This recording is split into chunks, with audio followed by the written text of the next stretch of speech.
அமைச்சர் புசி ஆனந்த். இப்போ டி நகர் ஃபுல்லாக அவரோட கோட்டையாச்சு. என்ன சொல்கிறாப்புல, டி நகருக்கு என்னென்ன தேவையோ அதை நான் கண்டிப்பாக செஞ்சு கொடுப்பேன், என் தொகுதி இது. அங்கே பட்டா, சாலை வசதி, பார்க்கிங் பிரச்சனை, டி நகரில் பெரிய தலைவலியும் பார்க்கிங் பிரச்சனை தான். இதெல்லாம் நிறைய இருக்குப்பா, தொகுதி மக்கள் நிறைய சொல்லியிருக்காங்க. இந்த எல்லா பிரச்சனைகளையும் நான் கண்டிப்பாக சரி செஞ்சே தீருவேன். இந்த தொகுதி மக்கள் என்கிட்ட முறையிடுவாங்களே, அதெல்லாம் எடுத்துக்கிட்டு அதிகாரிகள்கிட்ட நான் தெரிவிப்பேன், இன்சிஸ்ட் பண்ணுவேன், இதெல்லாம் செஞ்சு கொடுங்க அப்படின்னு சொல்லிட்டு. முதலமைச்சர் மேலே மக்கள் அபார நம்பிக்கை வச்சுருக்காங்களே, அதை கடைசி வரைக்கும் நாங்கள் எல்லாம் காப்பாற்றுவோன்னு புசி ஆனந்த் அவர்கள் சொல்லியிருக்காங்க. சௌந்தர்யா, ரஜினிகாந்த் இவங்க என்ன ப்ரோ இந்த கண்டென்ட்லாம் கேட்டிங்கன்னா சொல்கிறேன்.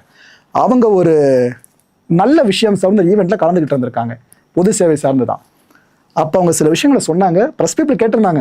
முதலமைச்சர் விஜய் அவர்கள்னு கேள்வி எடுக்கும் போதே அவங்க பதிலை சொல்ல ஆரம்பிச்சிட்டாங்க. என்ன சொன்னாங்கன்னா, விஜய் அண்ணாக்கு இது வரலாற்று வெற்றின்னு சொல்லியிருக்காங்க. விஜய் அண்ணா, என் குடும்ப சார்பாக அவருக்கு வாழ்த்துக்களை பதிவு பண்ணிக்கிறேன்னு சொன்னாங்க. அதுக்கப்புறம் ஒன்று சொன்னாங்க, அவருக்கு நிறைய சவால்கள் காத்துக்கிட்டு இருக்குங்க அப்படின்னாங்க. எதையோ உள்ளே வச்சுலாம் அவங்க சொல்லலை. சிஎம் போஸ்ட்டில் ஒருத்தங்க இருக்காங்கன்னா தினந்தோறும் எவ்வளோ பிரச்சனைகளை சந்திக்க நேரிடும். இரவு தூங்கும்போது போர்வைக்கு பதிலாக பிரச்சனைகளை போதிட்டு தூங்குற மாதிரி தான் இருக்கும். அப்பேற்பட்ட பொசிஷன் அது, பார்க்க வெளியே கெத்தாக இருக்கும். அது ஒரு மூழ்கிரிடம் தான், அதில் மாற்று கருத்து இல்லை. அதை பற்றி தான் இங்கே சொல்லியிருக்காங்க. அவங்க எந்த நேரத்தில் சொன்னாங்களோ இல்லையோ தெரில. இந்த ஆட்சிக்கான அடுத்த சவாலாக இப்போ நடக்க ஆரம்பிச்சிருக்கு. என்னன்னா, மார்க்சிஸ்ட் கம்யூனிஸ்டோட மாநில செயலாளர் இருக்கார்ல சண்முகம் அவர்கள், அவர் என்ன தெரியுமா இப்போ சொல்லியிருக்காரு, குடியரசுத் தலைவர் ஆட்சியை தடுக்கிறதுக்காக தான் தாவேக அரசுக்கு நாங்கள் ஆதரவு கொடுத்தோம். ஆட்சியோட செயல்பாடுகள் இருக்குல்ல, இதை பொறுத்து தான் ஆதரவை தொடர்றதா வேண்டாமான்ற முடிவுக்கே நாங்கள் வருவோம்னு சொல்லியிருக்காப்புல. ஸோ கூடிய சீக்கிரமே இந்த திமுக கூட்டணி கட்சிகள் இருக்காங்கள, தாவேக்காக்கு ஆதரவு கொடுத்தவங்க, அவங்க ஆதரவை வாபஸ்ன்ற முடிவு எடுத்தாலும் ஆச்சரியப்படுத்திக்கல. அப்படின்னு என்ன ப்ரோ, மெஜாரிட்டி போச்சுன்னா ஆட்சிக்கு வந்துருமே கேட்டீங்கன்னாக்கா கவலையே வேணாம். ஒரு பக்கம் அதிமுக எம்எல்ஏஸ் அவ்வளோ பேர் ஸ்ட்ராங்காக இருக்காங்களா, இந்த பக்கம் டிவிக்கு ஆதரவுன்னு சொல்லிட்டு அவங்க இருக்கிற வரைக்கும் தாவேக்கு ஆட்சிக்கு பிரச்சனை வராது. ஆனால் அவங்களும் மிஸ் அவுட் ஆகுறாங்க அப்படின்னா தான் அடுத்த கட்ட விஷயத்தை பற்றி நம்ம யோசிக்க முடியும்.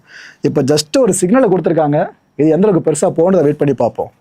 அரசியல் நாகரிகம்னு பல செயல்பாடுகளை பார்த்துருப்போல, அதில் பீக் எடுத்துக்கிட்டிங்கன்னா எந்த ஒரு விஷயத்த சொல்லலாம். என்னன்னா, நடந்து முடிஞ்ச தமிழ்நாடு சட்டப்பேரவை தேர்தலில் திருச்செங்கோடு தொகுதி வேட்பாளர்களாக ஒரு பக்கம் தாவேகா சார்பில் இருந்து அமைச்சர் அருண்ராஜ் அவர்கள் போட்டியிட்டாங்க, இன்னொரு பக்கம் அதிமுக சார்பில் இருந்து எஸ்ஆர்எம்டி சந்திரசேகர் இருக்கார்ல அவர் போட்டியிட்டார். இப்போ எலெக்ஷன்லாம் முடிஞ்ச ரிசல்ட் வந்தாச்சா, அருண்ராஜ் அவர்கள் அமைச்சர் ஆயாச்சா. அருண்ராஜ் அவர்கள் இப்போ என்ன பண்ணியிருக்காங்க, மரியாதை நிமித்தமாக சந்திரசேகர் அவர்கள் வீட்டுக்கே கிளம்பி போயிருக்காருங்க சந்திக்கிறதுக்கு. போன அவருக்கு அவங்களும் சும்மா சொல்லக்கூடாது, நல்ல மரியாதை பண்ணியிருக்காங்க. சால்வெல்லாம் போட்டு அணிவிச்சு மினிஸ்டர் வராருன்ற மாதிரி அந்த கெத்து இருக்கும்ல, அதெல்லாம் அங்கே பார்க்க முடிஞ்சுது. நல்ல விஷயம், படித்தவங்க தான்ப்பா அப்படின்ற மாதிரி தான் இந்த விஷயம் தெளிவாக கன்வே ஆகுது. இபிஎஸ்